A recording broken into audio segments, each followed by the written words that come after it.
Good evening, everyone. Just wanted to take a few minutes and do a recap or share the storylines of the 1984 community baseball co-op project and where things stand and the storylines that I'm tracking or that we're going to track. So the way I'd like to do this is I'm going to share this screen and share with you the storylines that I have come up with. But if there are some storylines that you would like to add, we can definitely do that. So here is the schedule, and if you're not familiar with the project, the 1984 Community Replay Project can be found on Facebook. So if you go to Facebook and search the 1984 Baseball Project, this is a private group, so you'll have to request to join it. But once you join it, if I can get it to open up. Once you join it, check out this post, main post too. All the rules and everything are there.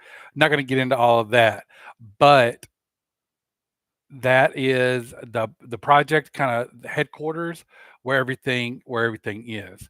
Once you're inside of here, you can go to this main post too, and here there's just a bunch of information. But here's the link to our schedule, which is this spreadsheet right here. So here's the schedule, and I'm not going to go into all the details right now on how this project works. But one thing that I have recently added is this storylines worksheet right here. So we've got different worksheets in the workbook, key trades throughout 1984. Um, some of these tabs aren't necessary anymore because we're no longer doing. We switched over to a modified as played. We've talked about that in other videos.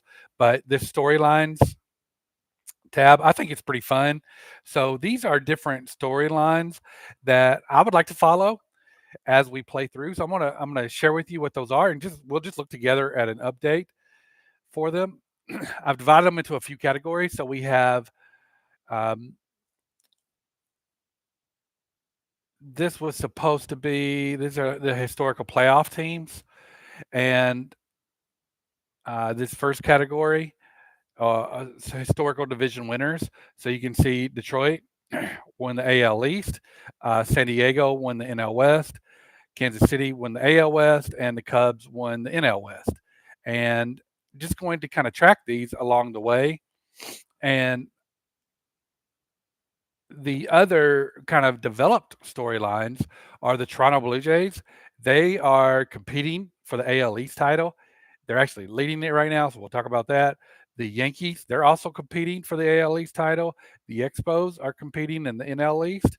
And some other preloaded storylines are the Mets. So these were things I kind of was looking at going in. I think what I did was everybody who finished within 10 games in real life. And here over here on the right, these are the real life standings. So everybody who finished within 10 games, I expect to be competitive in this project. So um, the Mets, you can see, finished 6.5 behind the Cubs. So going into this, I kind of tagged them as expecting to compete for the NL East. So other teams that I'm expecting to be competitive, California, they were only 3 games behind Kansas City in the AL West, and I know the AL West was kind of considered a marginal. Um, a mediocre division, but should be competitive. So I'm expecting them and Minnesota to be competitive. And I guess I didn't include Oakland, but they were only 7 games out in real life or historically. I don't prefer. I prefer to say real historical instead of real life, but however you want to word it. Some other things for us to look at: Roger Clemens, Brett Saberhagen, Doc Gooden, Kirby Puckett, who was a Hall of Famer, made his debut. So this category over here are debuts. Mark Langston, typo there. Jimmy Key. They all made their debuts. Some historic farewells in 1984. Joe Morgan, who was a Hall of Famer, and Jim Palmer made their farewells in 1984. Historical award winners: Ryan Sandberg, he was the National League MVP. Willie Hernandez, the AL MVP. Rick Sutcliffe was the NL Cy Young. Willie Hernandez was AL Cy Young. Alvin Davis, the Rookie of the Year in the AL. It's one of the guys I don't remember who I guess was a star in '84. Like I said, I've said it in a few other videos. I was 6 years old in '84 in the summer, so I remember some of the really huge names. Some of the bigger names I don't remember. Some of the most of the role players and stuff I don't remember. I'm assuming Alvin Davis was a pretty big deal back in the '84, but I don't remember him. Also didn't follow the AL that much growing up, so that could be the reason. I did some research on him. Pretty cool dude. It's pretty cool that he won the AL Rookie of the Year. If I'm not mistaken, it was for the Seattle Mariners. Drawing a blank because Dwight Gooden. I'm looking at Dwight Gooden was the Rookie of the Year here in '84. For some reason I thought he won that in '86, but yeah, '84 Rookie of the Year. So these are just kind of some of the storylines. If you want to add some storylines, message me on Facebook or put it in the team chat. Our team chat. That's my work stuff. Put it in the message in the Facebook in the group area, and we'll add that to it. Here are the historical standings and winners. So I like to just kind of compare where things. I'm constantly kind of comparing what happened in real life or historically with what's going on in the replay. And then these were the MVP, the final MVP voting, and for the AL, and the final MVP voting for the NL, the Cy Young winners, and the Rookie of the Year winners. I find that interesting. If at any time you want to visit the standings, the real life standings, I'm gonna add a link over here to do this where you can just click on it. But if you just go to cardandicebaseball.com, and over here on the right, 1984 Community Replay Project, if you click on that, you'll have to log in. If you're not already logged in, you'll have to log in, I believe. And here are the standings. So what I'm going to no, I'll do that later. I was going to do it live on the air, but here are the standings currently. Not going to take the time to go through all these, but if you ever want to visit the standings and stats, uh, all that information is here, so you can do that. But I'm trying to keep this somewhat short and interesting. So I want to try to stick to the storyline. So let's just take a look at the storyline. So the historical AL East winner were the Tigers, and you can see in our replay, the Tigers are 6 games back, and they've been coming on strong. If you click on them, you can see. And remember, we're kind of doing a week at a time, so some of these games get out of order. Um, but you can see that they had several wins in a row here, depending on what happens in this Yankee series, which is going to be a huge series because you can see that that's a 3 game, 1, 2, 3 game series, and they're how many games behind the Yankees? Let's take a quick look. They're a half game behind the Yankees. So they're 6 games behind Toronto, but they're a half game behind the Yankees. So that's going to be a huge series that they've got going on. So looking forward to seeing the results of that one. Other storylines, don't want to spend too much time on any one of these. In the NL West, uh, we got San Diego who won that one. And in our replay in the NL West, you can see that San Diego is leading that, but only by a half game over Houston and a game and a half over the Dodgers. Atlanta and Cincinnati are still hanging around. San Francisco looks like they're starting to fall out a little bit, but yeah, San Diego, the historical winner, leading that division as of now. Kansas City in the AL West, they are got a pretty big lead, which it's interesting because I believe historically they were the division winner by the fewest amount of games. In our replay, they've got the biggest lead. We'll see how that holds out, but they got a 9.5 game lead over Oakland, who's expecting to be competitive, Minnesota, who's expecting to be competitive, and California, who's expecting to be competitive based on our storylines. So that is what's going on in the AL West. Let's check out storyline number 5 in the NL East. The Cubs. The Cubs are not doing as well. They are 3.5 back, so they've actually been gaining ground. They were Man, I want to say 8 or 9, maybe even 10 games out at one point. I'm gonna just click on them because they're one I'm really kind of following closely. You can see they had a pretty good from the 12th to the 20th. They had a nice little win streak going with just a loss in between. So really, from the 8th to the 20th, they had a really good streak going. So we'll see how things pan out for them. But yeah, back over in the NL West, it's going a little slow. My internet. Back over in the NL West, or I guess they would be. They're in the East. They're 3.5 back, so gaining ground. Mets have recently kind of surged out to the front, and the Phillies led this division a lot. They've been falling behind recently. Expos led for a little while. Now it's the Mets' turn, so they've kind of been taking turns. Chicago hasn't led at all. I don't think in this replay, but they're definitely gaining ground. So I'm hoping that they can come back and win. I generally end up cheering for the historical winners in these replays, but I like to follow some of the other competitive teams. So there are that storyline of the division winners. These developing storyline, these teams that are kind of being competitive that weren't necessarily expected to be competitive. Toronto, we've already talked about them. They're leading the AL East.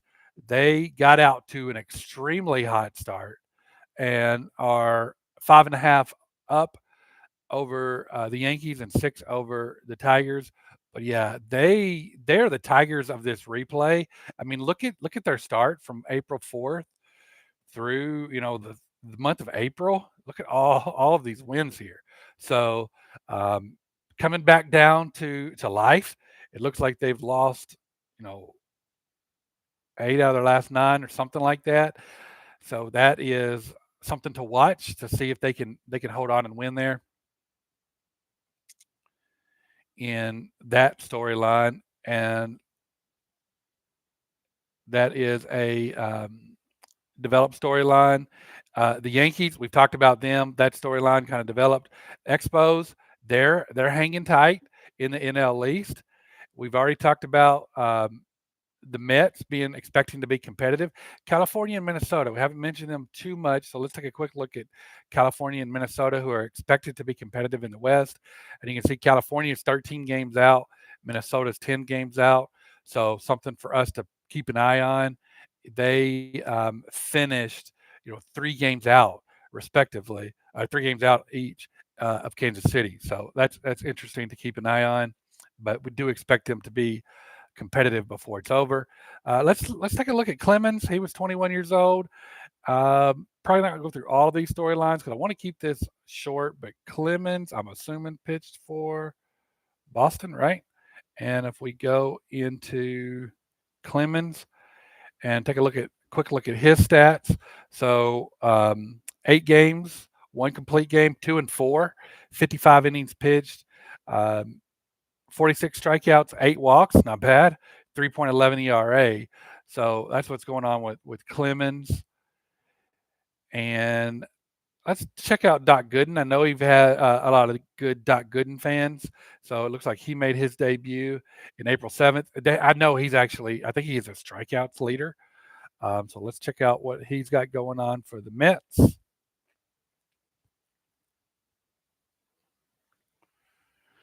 Dwight Gooden. I'm assuming these are alphabetical by last name. So Dwight Gooden. Doc Gooden. I just watched the Daryl and Doc documentary, 30 for 30. That was great. That was good. And he's got 18 games, 8 complete games, 143 innings. Uh, we are trying to we kind of changed how we were doing things, so usage might not be 100% accurate, but we're doing the best we can. The goal of this project is fun, so he has a 2.13 ERA, not bad. And you can see he's got 156 strikeouts and 48 walks. That's by far and away the strikeout leader, which, if I remember, we'll try to take a quick look at that. And farewells, Joe Morgan. Looks like we're past because we're in late June, and he looks like his final game was September 30th. I don't remember who he played for. I know the Reds, so I don't know who Joe Morgan played for at the end of his career. So I'm gonna take a quick look at that. Um, I guess I could do 1984. Joe Morgan, 1984. And this doesn't tell me. I should have just gone straight to the reference site here. Everybody's favorite site that we in this hobby, 1984. It looks like he was playing for, oh my goodness, who was he playing for? 19. It's not as easy as everybody makes it look. 1984. Let's just type in Joe Morgan.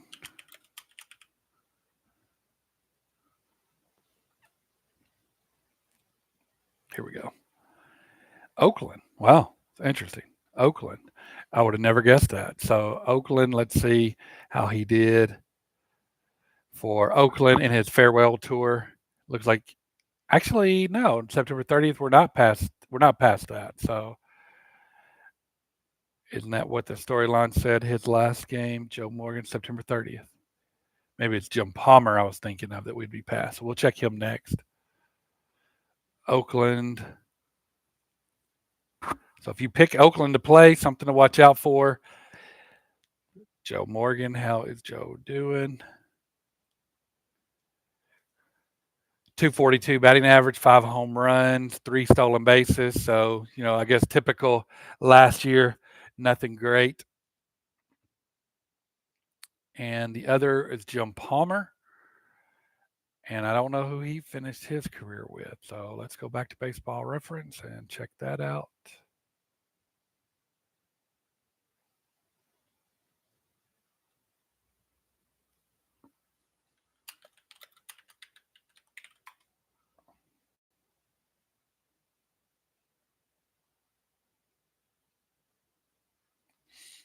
And see who he played in 84. I know he played a lot of his career with Baltimore. Oh, he played his whole career with Baltimore. That's pretty cool. And in real life, it looks like it was a bit of a struggle. Let's quick look at his performance here in the 1984 Community Replay Project. Baltimore. Jim Palmer.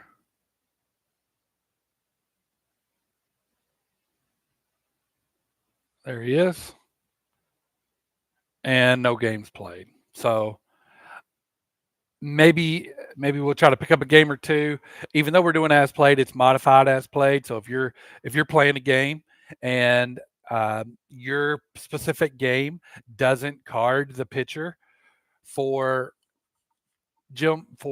Baltimore, and your game happens to have Jim Palmer, just substitute Jim Palmer in. We're asking people make reasonable substitutions. And so, if it's late in the season and Jim Palmer, and Baltimore's out of it and your game doesn't have the actual pitcher, sub them in. Let's get Jim Palmer a game in the project to just see how things go.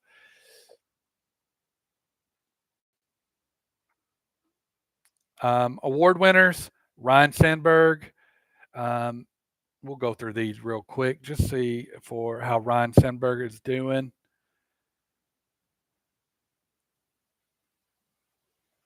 For the Cubs.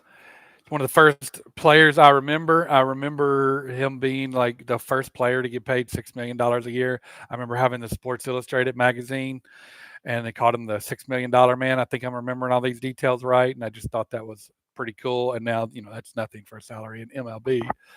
So let's check how Rhino's doing for the Cubbies. National League East, Ryne Sandberg.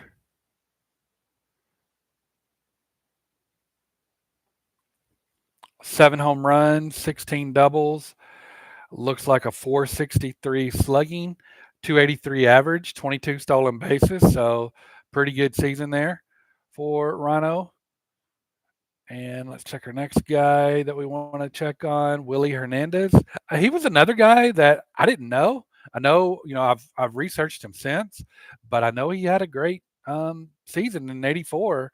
I mean, a reliever winning the Cy Young. That's pretty cool. And I've heard a lot about him since then. But going into this project, I didn't really know anything about him. So, one of the fun things about these projects is you learn about these guys that you didn't know about. And I should probably be ashamed, probably shouldn't be allowed to call myself a baseball fan not knowing about him, but I'm sorry. Uh, Willie Hernandez. I loved these '84 Tigers because of Magnum PI, and he wore their hat all the time on the show. So it kind of turned me into a fan. And plus, they won the World Series, so they were kind of a pretty big deal, even for a 6-year-old kid. Oh, so let's check out Mr. Hernandez, Willie Hernandez. Here he is. So he's got 26 games, a 2-2 record, 11 saves, 41 in 41 innings, 30, 33 strikeouts in 41 innings, only 8 walks, only 1 homer allowed, only 7 earned runs for a 1.54 ERA. So I'd say he's doing pretty good. Let's check out these others. Rick Sutcliffe for the Cubs. I need to add these teams because some of these tested my knowledge of how things went down in '84. Now he might be split because if I'm not mistaken, he was traded. It's one of the key trades, so we're probably just going to see the stats since he joined the Cubs.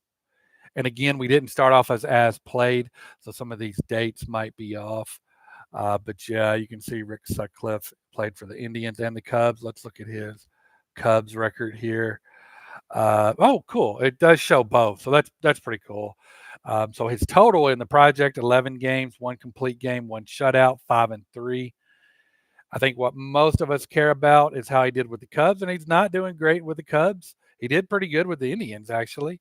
So in the Cubs, he's got 2 games. He's 1-1, 14 innings for 5.14 ERA. So let's hopefully he turns that around and helps the Cubs win the division and make it. I know they lost to San Diego in real life or historically.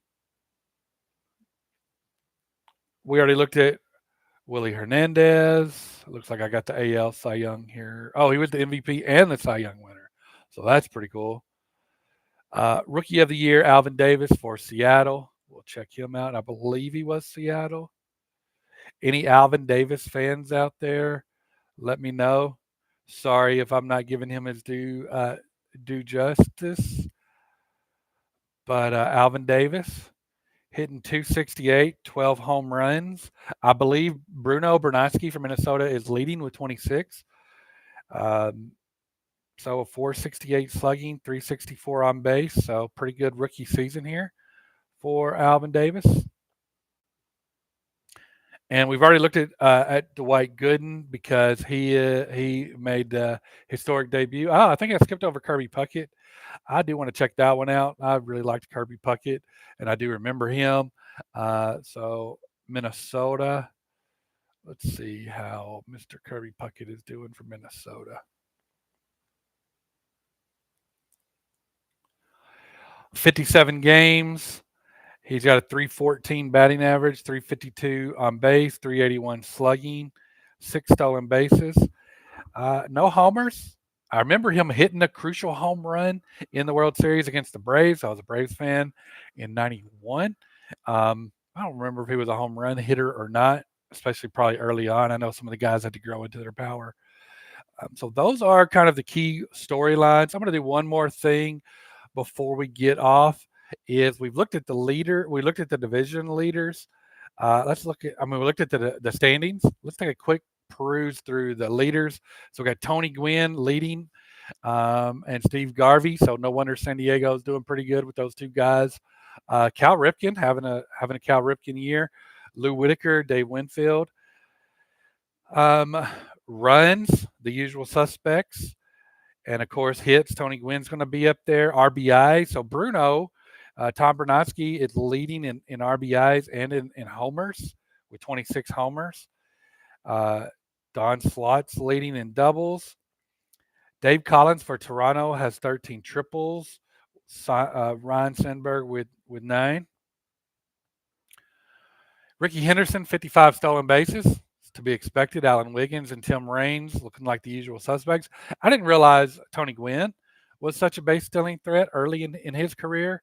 And Juan Samuel, I vaguely remember him. But yeah, I did know he was a bit of a threat. Lefty, Steve Carlton, having a good year for Philly, keeping them in it. And Doc Gooden sitting there at 10-5. And ERA. So David Palmer, man, I had a couple of really good games with him. I had to look him up and found out that he was a great pitcher from '84.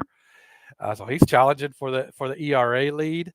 Oral Hershiser, again, not as played. So I think he got probably going to end up with a few more starts than he had in real life because we started off using him as a starter in real life. If I'm not mistaken, he started in the bullpen and worked his way in '84, but he's competing for the ERA lead right now. Strikeout leaders, that's what I'm talking about with Dwight Gooden there, Doc Gooden, Dr. K. Man, 156. He's 48 on top of Fernando Valenzuela, the kid. Am I not mistaken? Fernando Mania should know this. Forgive me if I'm embarrassing myself here, but I believe this was Fernando Mania. Was that 86 or was that later? I think it was 84.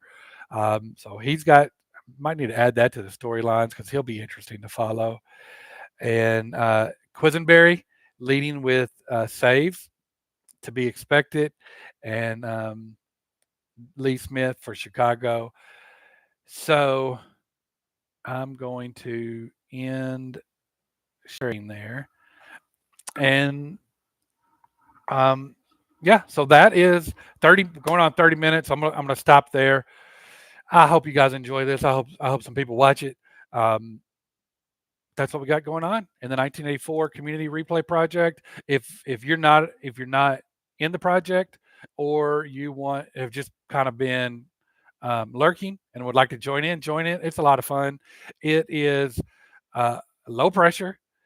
It's as played, modified. So if your game system doesn't include it, just make a reasonable substitution. If your game system of choice isn't using it, doesn't have the player's card, it just use that, whatever you have with a reasonable substitution, and jump in, have some fun with the project. I'm not going to go into too many more details. There are other videos about what the project is.